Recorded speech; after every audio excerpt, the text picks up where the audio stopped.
আওয়ামী লীগের নেতাকর্মীদের নিয়ে জামাত এবং বিএনপির একটা অপপ্রচার দীর্ঘদিন থেকে তারা চালিয়েছে। বাংলাদেশ আওয়ামী লীগের নেতাকর্মীরা ইন্ডিয়ার দালাল, আওয়ামী লীগ নাকি ইন্ডিয়ার সুবিধাভোগী, এমন অনেক মিথ্যা সমালোচনা বিএনপি জামাত বরাবর করেছে, করে আসছে। যেমনটা 26 লক্ষ ভারতীয়কে ডেকে এনে আওয়ামী লীগ সরকার চাকরি দিয়েছে, শেখ হাসিনা বাংলাদেশকে আরেকটা সিকিম বানিয়ে ফেলেছে।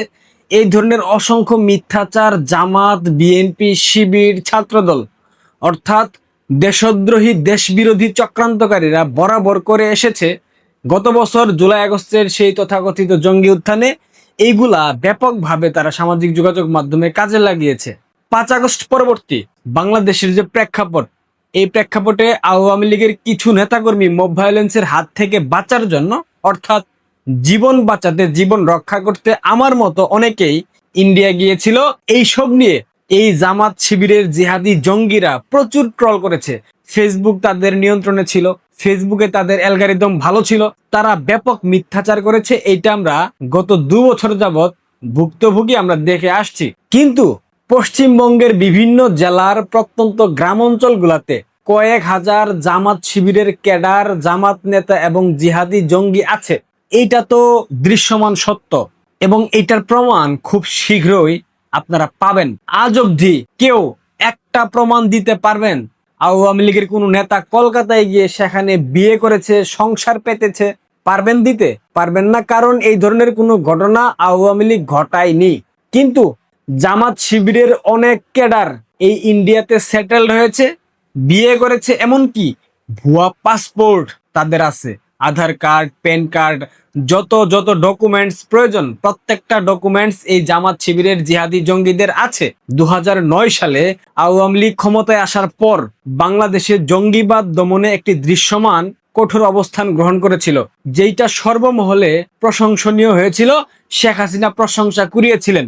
এরপর যখন যুদ্ধাপরাধীদের বিচার প্রক্রিয়া শুরু হলো, বিশেষ করে 2013 সাল পরবর্তী সময়ে বঙ্গবন্ধু কন্যা শেখ হাসিনা যখন রাজাকারগুলাকে একের পর এক টানানো শুরু করলেন, তখন এই রাজাকারের বাচ্চারা অনেকেই দেশটাকে উত্তপ্ত করে বর্ডার ক্রস করে ভারতে ঢুকে যায়। ঠিক একই সময়ে হেফাজত ইসলাম 5 মে ঢাকা মহানগরে তাণ্ডব চালায়। শাপলা চত্বরের সেই সমাবেশ করা হয়েছিল মূলত আওয়ামী লীগকে ক্ষমতা থেকে ফেলে দেওয়ার জন্য।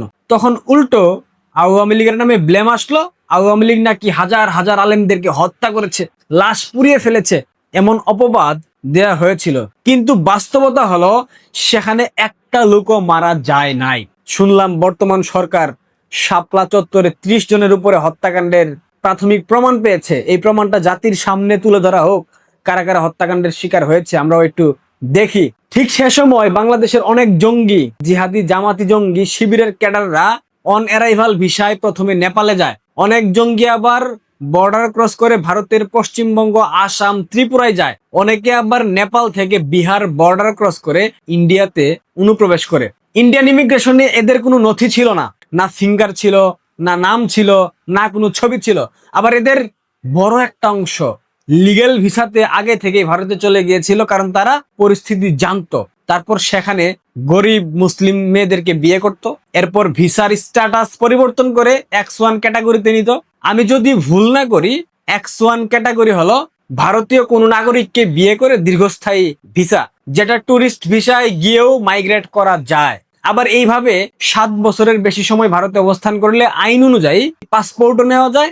শিবিরের অসংখ্য জিহাদি জঙ্গি খুনি ক্যাডাররা এই সিস্টেমের সুযোগ নিয়েছে। তারপর বাকি যারা থাকতো, মানে বিয়ে করতো না বা বিয়ে করতে পারতো না, তাদেরকে পরিবারের সদস্য বানিয়ে যারা বিয়ে করত তারা তাদের কাগজপত্র করে দিত। 8-9 বছর পূর্বে এই প্রক্রিয়া খুব সহজ ছিল, ভারতীয়রা নিশ্চয়ই জানেন। আর এই সব প্রক্রিয়া সম্পন্ন করতে বিন্দু মাসি মমতার লোকজন সর্বাত্মক সহযোগিতা করত। আর এই প্রক্রিয়া করতে 20,000 রুপির মতো খরচ হতো, ক্ষেত্র বিশেষে কম লাগতো, বেশি লাগতো। এই প্রক্রিয়ায় বিগত 15 বছর আগে যারা বাংলাদেশ থেকে ভারতে অনুপ্রবেশ করেছিল, মানে যেসব জঙ্গিরা, জিহাদিরা, এদের প্রত্যেকের Aadhaar card, PAN card, voter card থেকে শুরু করে পাসপোর্ট পর্যন্ত বর্তমান সময়ে আছে।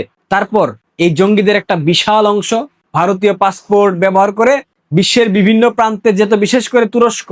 এখানে যাওয়া আসা করে জঙ্গি নেটওয়ার্ক গুলাকে সক্রিয় করেছে।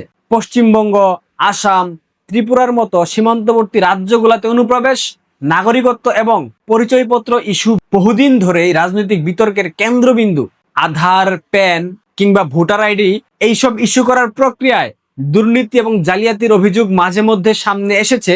আওয়ামী লীগের শাসনামলে বাংলাদেশ থেকে এইসব গোয়েন্দা তথ্য পশ্চিমবঙ্গ অর্থাৎ মমতার সরকারকে দেওয়া হয়েছিল, কিন্তু বিন্দুমাসি মমতা কোনো ভূমিকা রাখেনি, উল্টো এদের কুলে করে নাচানাচি করেছে, হোলি খেলেছে।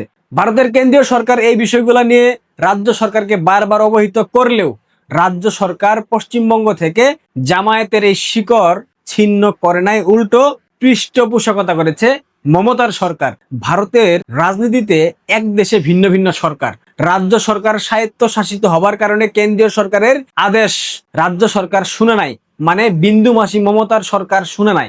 26-এর এই বিধানসভা নির্বাচনের পূর্বে বাংলাদেশের সীমান্তবর্তী আসনগুলোতে লক্ষ্য করেন, তাহলে বুঝবেন এই পারের আসনগুলোতে সব জামায়াতের মেম্বার অফ পার্লামেন্ট, মানে বাংলাদেশের সীমান্তবর্তী আসনগুলোতে সব জামাতের এমপি নির্বাচিত হয়েছে, বিশেষ করে রাজশাহী অঞ্চলে। এটা কি কোনো ভালো লক্ষণ? নিশ্চয় না।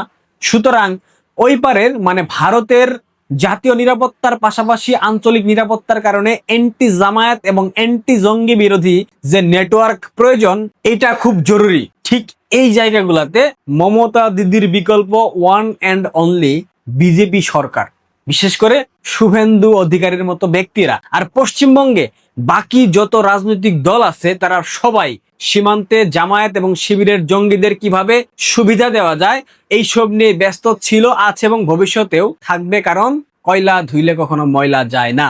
সুতরাং মমতার পরাজয়ে বাংলাদেশের সব রাজাকারের বাচ্চা, জামাত, বিএনপি, এনসিপির জঙ্গিদের মন খারাপ হবে, হওয়াটাই খুব স্বাভাবিক এবং সেটাই হয়েছে। তাদের দিদি হেরে গিয়েছে। সীমান্তবর্তী অঞ্চলের এই জঙ্গি নেটওয়ার্কের সাথে ওতপ্রোতভাবে জড়িত পাকিস্তান ইন্টেলিজেন্স, আইএসআই সরাসরি অ্যাক্সেস নিতে পারে না এই অঞ্চলগুলোতে। তাই তারা 71-এ তাদের রেখে যাওয়া বীর্যদের দিয়ে প্রক্সি চালানোর জন্য পশ্চিমবঙ্গে প্রচুর পরিমাণ অর্থ ইনভেস্ট করেছে, যার একটা বিশাল অংশ মমতার তৃণমূল নেতাকর্মীদের পকেটে ঢুকেছে। তবে এটা জলদি ব্রেকডাউন হবে, এই নিয়ে আপনারা নিশ্চিত থাকতে পারেন। অনেক জঙ্গির পাসপোর্ট, আধার কার্ড বাতিল হবে। বাংলাদেশের মিডিয়াতে আসবে মোদী সরকার ভারত থেকে মুসলিম বিতাড়িত করে দিচ্ছে, কিন্তু এরা যে বাংলাদেশ থেকে অনুপ্রবেশকারী জঙ্গি ছিল, এইটা বাংলাদেশের মিডিয়া ভুল করে উচ্চারণ করবে না। মিস্টার 10% জনাব তারেক রহমান, প্রস্তুতি নিন একটা মহা দুর্ভিক্ষের।